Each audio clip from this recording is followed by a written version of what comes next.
Donc voilà, maintenant, on peut commencer le premier chapitre de présentation de l'automatique. Après les prérequis, l'utilité, la modélisation, la façon dont on va symboliser les choses, on va pouvoir commencer à parler vraiment de qu'est-ce que c'est l'automatique déjà, de la problématique de l'automatique.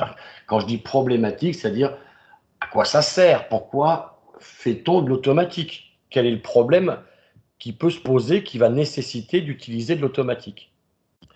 Donc le problème vient du fait que quand on a un système, donc une usine à gaz qui fait on ne sait pas quoi, eh bien, et qu'on veut utiliser, la machine à vapeur était un bon exemple, eh bien, il n'a pas forcément un comportement satisfaisant. Voilà. Donc ce système, comme on vient de le dessiner, et vous venez de le dessiner, mais n'hésitez pas à redessiner. Les schémas blocs, il va falloir les dessiner, les redessiner, les redessiner pour que ça rentre. Donc notre système, il a, comme je vous ai dit, symboliquement, il peut y en avoir plus, mais il a au moins une entrée, une sortie. S'il n'a pas au moins une entrée et une sortie, c'est pas un système dont on peut faire quelque chose dans l'automatique, et puis on ne peut pas faire grand-chose en général avec ce genre de système. Voilà, il peut avoir plusieurs entrées, il peut avoir plusieurs sorties.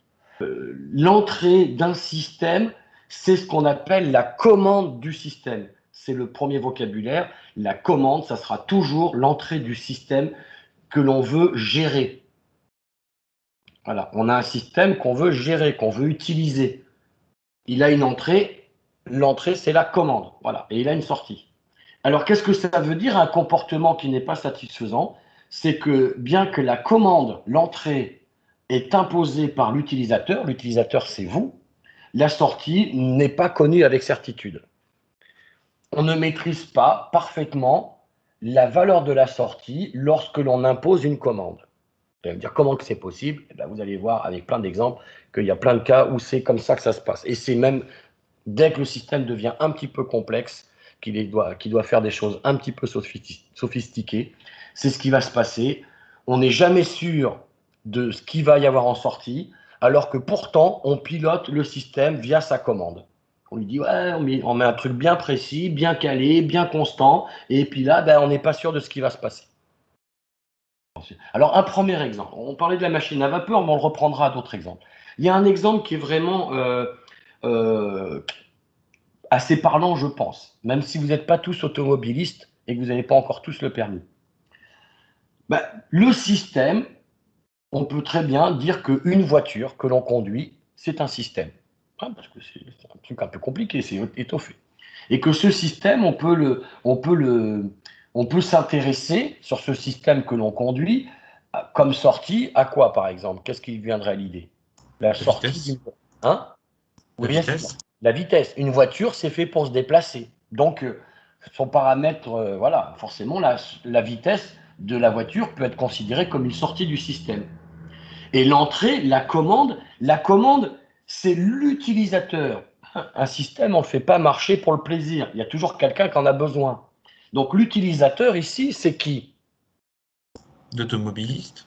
Voilà. Et plus précisément, l'entrée de commande de la voiture La pédale. pour la faire aller plus ou moins vite. C'est La pédale. la pédale d'accélérateur. Ou de frein, quelque part. Parce que le frein aussi agit sur la vitesse.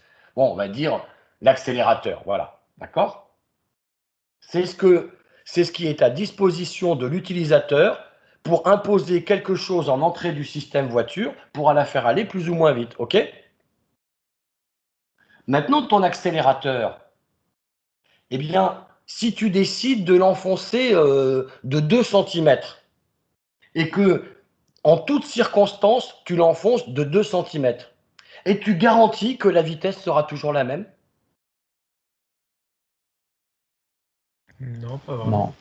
Non. Non. On est d'accord.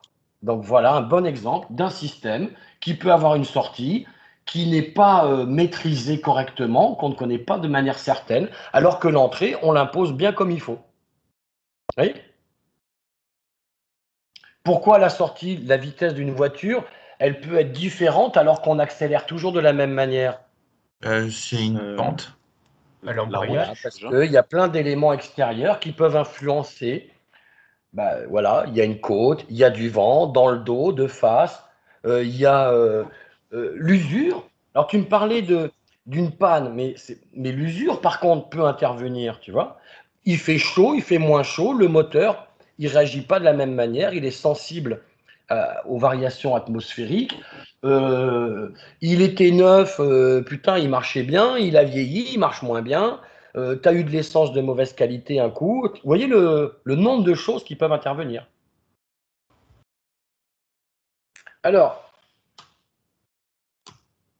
justement, ce qu'on vient de décrire, eh bien, ça veut bien dire que notre système, finalement, j'ai mis une grosse flèche, mais j'aurais pu en mettre une petite, il n'a pas qu'une seule entrée. Il n'a pas que la commande d'accélérateur qui va contrôler, qui va définir le comportement du système. Il a une ou plusieurs entrées supplémentaires qui sont ces éléments qui influencent les performances du système, la façon dont fonctionne le système, et que l'on va appeler des perturbations. Voilà, on a cité pour la voiture comme perturbation, on a cité le fait on passe d'une côte à une descente, qu'on prenne de l'altitude. Alors oui, ce que je voulais vous dire, c'est que maintenant, si vous prenez une voiture, vous aurez aucune différence de puissance entre il fait froid, il fait chaud, entre je suis dans la vallée, je suis à 2000 mètres d'altitude. Est-ce que vous savez pourquoi vous ne sentirez pas cette différence? Alors qu'avec une vieille bagnole, je peux vous dire qu'on la sentait bien. Je suppose que c'est à cause de tous les calculateurs qu'ils ont mis et que du coup, il y a moyen de compenser. Et oui. Alors, ils ne corrigent pas les défauts, mais du coup, ils corrigent les perturbations du système. C'est le Et rapport évidemment, c'est ce stoichiométrique que tu m'as électronique. dit, hein, et voilà, avec le calculateur électronique. Et en fait, qu'est-ce qu'ils font? Eh bien, ils font des asservissements. Et les voitures modernes, eh bien, elles ont des capteurs de température extérieure, des capteurs d'humidité, des capteurs de pression atmosphérique. Et en fonction des variations de ces éléments, le calculateur corrige le comportement, la façon dont le moteur fonctionne. Via les injecteurs, va injecter plus ou moins d'essence pour que l'utilisateur ressente le moins possible les influences extérieures. C'est ouf, hein? Donc une bagnole, c'est bardé de quelque chose comme des dizaines d'asservissements. Et en fait, ce que je symbolise comme ça, c'est le résumé général qu'on a fait à partir d'un exemple particulier. C'est que donc, quand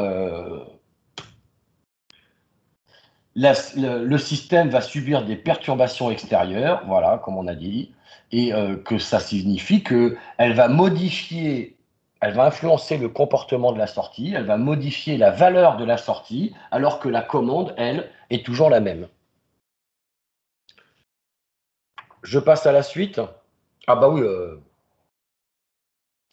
on peut quand même écrire la conclusion.